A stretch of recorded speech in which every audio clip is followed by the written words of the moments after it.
আজকের এই ভিডিওতে ক্লাস 10 মাধ্যমিক 2027 বাংলা অসুখী একজন কবিতা থেকে প্রশ্ন ও উত্তর এমসিকিউ ও 3 মার্ক ও 5 মার্কের প্রশ্ন নিয়ে আলোচনা করতে চলেছি। তো ভিডিওটি স্কিপ না করে দেখতে থাকো। তো আজকের এমসিকিউ প্রশ্নের মধ্যে থাকছে প্রথম প্রশ্ন, অসুখী একজন কবিতাটি কার লেখা এবং বাংলায় কে তর্জমা করেছেন? উত্তর, কবিতাটি চিলির কবি পাবলো নেরুদার লেখা এবং বাংলায় তর্জমা করেছেন নবারুণ ভট্টাচার্য। নেক্সট প্রশ্ন, কবিতাটি কোন কাব্যগ্রন্থ থেকে নেওয়া হয়েছে? উত্তর, নবারুণ ভট্টাচার্য অনুদিত বিদেশি ফুলে রক্তের ছিটে কাব্যগ্রন্থ থেকে নেওয়া হয়েছে। নেক্সট প্রশ্ন 3 নম্বর, আমি তাকে ছেড়ে দিলাম কথক কাকে কোথায় ছেড়ে দিয়েছিলেন? উত্তর, কথক তার প্রিয়তমা মেয়েটি তার জন্য অপেক্ষায় রেখে বাড়ির দরজায় ছেড়ে দিয়েছিলেন। নেক্সট প্রশ্ন 4 নম্বর, তারপর যুদ্ধ এলো, যুদ্ধ কিভাবে এসেছিল? উত্তর, যুদ্ধ রক্তের এক আগ্নেয় পাহাড়ের মতো ভয়ঙ্কর রূপ নিয়ে এসেছিল। নেক্সট প্রশ্ন 5 নম্বর, দেখে নাও 5 নম্বর কী থাকছে? যুদ্ধে কাদের মৃত্যু হলো?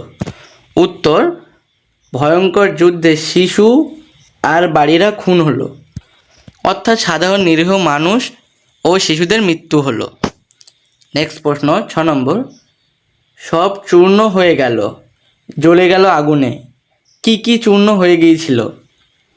উত্তর, কথকের মিষ্টি বাড়ি, বারান্দা যেখানে তিনি ঝুলন্ত বিছানায় ঘুমোতেন, গোলাপি গাছ, ছড়ানো করতলের মতো পাতা, চিমনি এবং প্রাচীন জলতরঙ্গ যুদ্ধের আগুনে চূর্ণ হয়ে গিয়েছিল।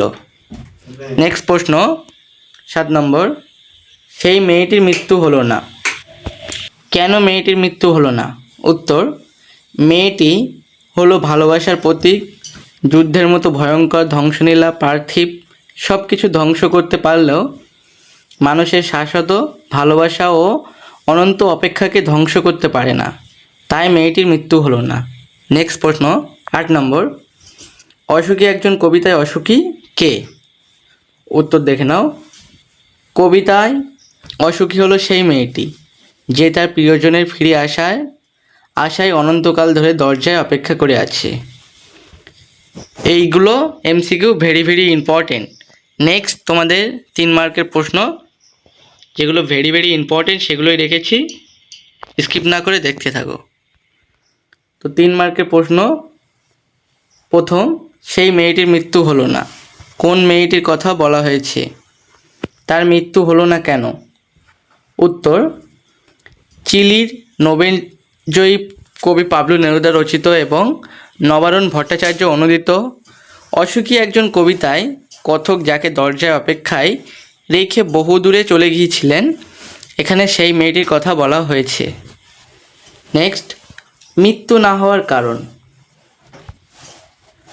যুদ্ধ আসার ফলে রক্তের আগ্নেয় পাহাড়ের মতো ধ্বংস হয়ে গিয়েছিল সব, শিশু আর সাধারণ মানুষের মৃত্যু হয়েছিল, সমতলে আগুন ধরে গিয়েছিল, এমনকি দেবালয়ের দেবতারাও চূর্ণ হয়ে গিয়েছিল, কিন্তু এত ধ্বংসের মাঝেও মেয়েটির মৃত্যু হয়নি, কারণ মেয়েটি হলো মানুষের শাশ্বত ভালোবাসা ও চিরন্তন অপেক্ষার প্রতীক।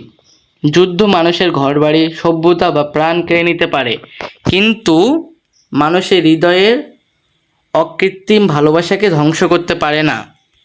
নেক্সট প্রশ্ন 2 নম্বর, দেখে নাও, তারা আর স্বপ্ন দেখতে পারল না, তারা বলতে কাদের বোঝানো হয়েছে? তারা স্বপ্ন দেখতে পারল না কেন? উত্তর, আলোচ্য অংশে তারা বলতে দেবালয়ে থাকা শান্ত হলুদ দেবতাদের কথা বোঝানো হয়েছে, যারা 1000 বছর ধরে ধ্যানে ডুবেছিলেন। নেক্সট, স্বপ্ন দেখতে না পারার কারণ। 1000 বছর ধরে মানুষ ওই দেবতাদের পুজো করে এসেছে এবং বিশ্বাস করে এসেছে যে দেবতারা তাদের রক্ষা করবেন, ভালো রাখবেন, অর্থাৎ শান্তিময় ভবিষ্যতের স্বপ্ন কিন্তু যখন রক্তের আগ্নেয় পাহাড়ের মতো ভয়ঙ্কর যুদ্ধ এলো, তখন সেই দেবালয়গুলি ও টুকরো টুকরো হয়ে ভেঙে পড়ল। দেবতারাও এই ধ্বংসলীলা থেকে নিজেদের বা সাধারণ মানুষকে রক্ষা করতে পারলেন না। তাই মানুষের মনে দেবতাদের প্রতি যে অন্ধবিশ্বাস ছিল তা ভেঙে গেল। এই কারণেই বলা হয়েছে দেবতারা আর স্বপ্ন দেখতে পারল না। নেক্সট প্রশ্ন 3 মার্কের 3 নম্বর। যেখানে ছিল শহর সেখানে ছড়িয়ে রইল কাঠকয়লা। শহর কিভাবে কাঠকয়লায় পরিণত হলো? উত্তর দেখে নাও। অসুখী একজন কবিতায় যুদ্ধের এক ভয়ঙ্কর ধ্বংসাত্মক রূপ ফুটে উঠেছে। যুদ্ধ আসার নেক্সট আগে শহরটি ছিল প্রাণবন্ত। কথকের মিষ্টি বাড়ি, বারান্দা, গোলাপি গাছ, চিমনি আর প্রাচীন জলতরঙ্গ নিয়ে একটি সুন্দর পরিবেশ ছিল সেখানে। কিন্তু যুদ্ধ আসার পর তা এক মুহূর্তে বদলে যায়। যুদ্ধের ভয়াবহ আগুনে সব কিছু ভূমিষ্ভূত হয়ে যায়। বাড়িঘর, দেবালয় থেকে শুরু করে প্রকৃতির সব কিছু চূর্ণ বিচূর্ণ হয়ে যায়। যুদ্ধের লেলিহান শিখায় পুড়ে গোটা শহরটি ধ্বংসস্তূপে পরিণত হয় এবং সেই ধ্বংসের চিহ্নস্বরূপ থেকে সেখানে কেবল কাঠকয়লা, দমড়ানো লোহা আর পাথরের মূর্তির বীভৎস মাথা ছড়িয়ে থাকে। তো এই ছিল তোমাদের 3 মার্কের 3টি গুরুত্বপূর্ণ প্রশ্ন উত্তর। নেক্সট তোমাদের 5 মার্কের প্রশ্ন উত্তর দেখে নাও, গুরুত্বপূর্ণ। তো প্রথমে থাকছে, আর সেই মেয়েটি আমার অপেক্ষায়। অসুখী একজন কবিতা অবলম্বনে মেয়েটির অপেক্ষায় যে মর্মান্তিক ছবি ফুটে উঠেছে তা নিজের ভাষায় আলোচনা করো বা লেখো। উত্তর, পাবলো নেরুদা অসুখী একজন কবিতায় যুদ্ধের পটভূমিতে এক চিরন্তন প্রেমের এবং অনন্ত অপেক্ষার ছবি মর্মস্পর্শী ভাষায় ফুটে উঠেছে। নেক্সট, অপেক্ষার সূচনা।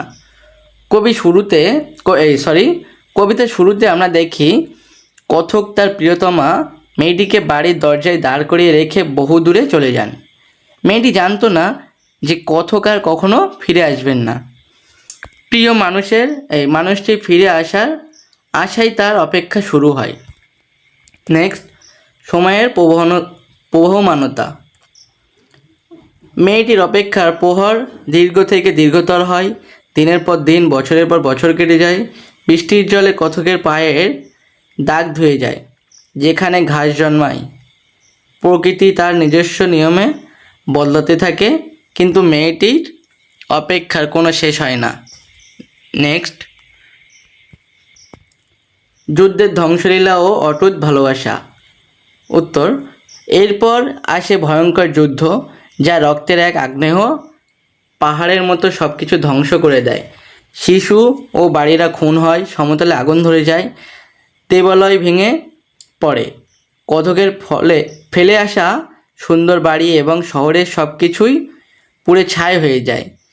কিন্তু আশ্চর্যের বিষয় হলো এই ধ্বংসলীলা মেয়েটির মৃত্যু ঘটাতে পারে না। নেক্সট, অপেক্ষার মর্মান্তিক পরিণতি। যুদ্ধ সমস্ত পার্থিব বস্তুকে ধ্বংস করতে পারলেও মেয়েটির বুকের ভেতরের ভালোবাসাকে ধ্বংস করতে পারে না। সে ধ্বংসস্তূপের ওপর দাঁড়িয়ে চিরকাল তার প্রিয়তমের ফিরে আসার আশায় বুক বেঁধে থাকে।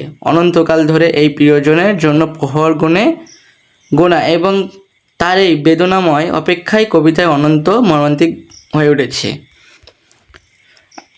নেক্সট 2 নম্বর 5 মার্কের আজকের লাস্ট প্রশ্ন দেখে নাও। অসুখী একজন কবিতায় যুদ্ধের যে ভয়াবহ ধ্বংসলীলার ছবি ফুটে উঠেছে তা বর্ণনা করো। উত্তর, বিংশ শতাব্দীর অন্যতম শ্রেষ্ঠ কবি পাবলো নেরুদা অসুখী একজন কবিতায় যুদ্ধের এক চরম ভয়াবহ ও সর্বগ্রাসী রূপ তুলে ধরা হয়েছে, যা মানব সভ্যতাকে ধ্বংসের মুখে ঠেলে দেয়। নেক্সট, যুদ্ধের আগমন। কবিতায় যুদ্ধকে রক্তের এক আগ্নেয় পাহাড় এর সঙ্গে তুলনা করা হয়েছে। আগ্নেয়গিরি থেকে যেমন লাভা বেরিয়ে চারপাশ ছাই করে দেয়, যুদ্ধ ঠিক তেমনি ধ্বংসের বার্তা নিয়ে আসে। নেক্সট, প্রাণের বিনাশ। যুদ্ধ শুরু হতেই সমতলে আগুন ধরে যায়। যুদ্ধের এই নির্মম আঘাতে সাধারণ নিরীহ মানুষ এবং নিষ্পাপ শিশুদের মৃত্যু হয়। অর্থাৎ যুদ্ধ মানবতাকে চরম আঘাত করে। নেক্সট, বিশ্বাস ও ধর্মের বিপর্যয়। যুদ্ধের হাত থেকে ধর্ম বা দেবতারাও রক্ষা পান না। হাজার বছর ধরে ধ্যানে মগ্ন থাকা শান্ত হলুদ দেবতারা মন্দির থেকে টুকরো টুকরো হয়ে উল্টে পড়ে। এর অর্থ হলো মানুষের চিরাচরিত বিশ্বাস ও ভরসার জায়গাও যুদ্ধের ভয়াবহতায় ধূলিসাৎ হয়ে যায়। নেক্সট দেখে নাও, স্মৃতি ও বাসস্থানের ধ্বংস। কতকের ফেলে আসা সুন্দর মিষ্টি বাড়ি, ঝুলন্ত বিছানা, গোলাপি গাছ, ছড়ানো পাতার মতো গাছ, চিমনি ও প্রাচীন জলতরঙ্গ সব কিছুই যুদ্ধের আগুনে চূর্ণ বিচূর্ণ হয়ে যায়। নেক্সট, শহরের পরিণতি। এক সময়ে প্রাণবন্ত শহরটি যুদ্ধের শেষে এক শ্মশানে পরিণত হয়। সেখানে কেবল ছড়িয়ে থাকে কাঠকয়লা, দমড়ানো লোহা আর পাথরের মূর্তির বীভৎস মাথা। আর এই সব কিছুর ওপর জমে থাকে রক্তের এক কালো দাগ, যা যুদ্ধের নির্মমতার চিরস্থায়ী প্রমাণ। তো এই ছিল তোমাদের বাংলা ক্লাস 10 মাধ্যমিক 2027 অসুখী একজন কবিতা থেকে MCQ ও 3 মার্ক ও 5 মার্কের প্রশ্ন উত্তর। ভিডিওটি ভালো লাগলে অবশ্যই চ্যানেলটিকে সাবস্ক্রাইব করো, লাইক কমেন্ট শেয়ার করে বন্ধুদের জানিয়ে দাও। Tata, bye bye.